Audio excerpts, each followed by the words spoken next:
Peaceful, isa buhay, champs. Puta, nandito na rin tayo. Aminado, laban ko kay J Black, pakiramdam ko talaga ako yung talo. Pero nung si Badang sumigaw ng luto, doon ko naramdamang panalo nga ako.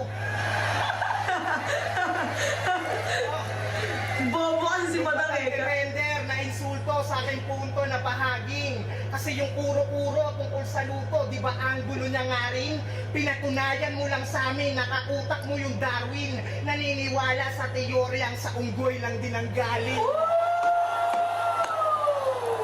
Ganon! Darwin kasi yung totoong pangalan ni Badang.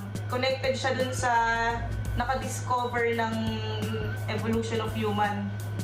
Si Darwin, putang ina, nakalimutan. Ayun, Charles Darwin. Si Charles Darwin yung nakadiscover ng evolution of human.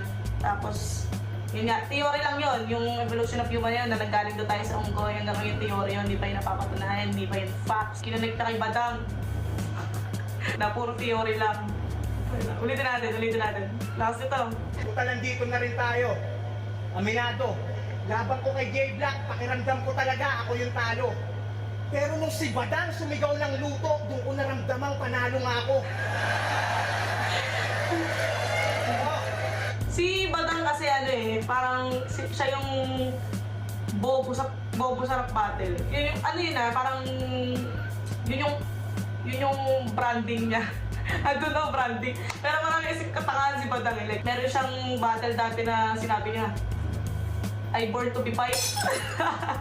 Mali yung grammar. Then si Badang kasi alam ko parang no read no write ata si Badang. Yun ang balita ako eh. So yun kaya parang ginagago nila si Badang. Nung nakita niya ito nag-react si Badang, alam niyang panalo siya. Kasi takin na yung bobo nag-react.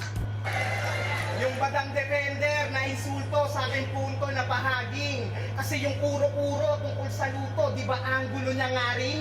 Pinatunayan mo lang sa amin, nakautak mo yung Darwin. Naniniwala sa teoryang sa unggoy lang din ang galing.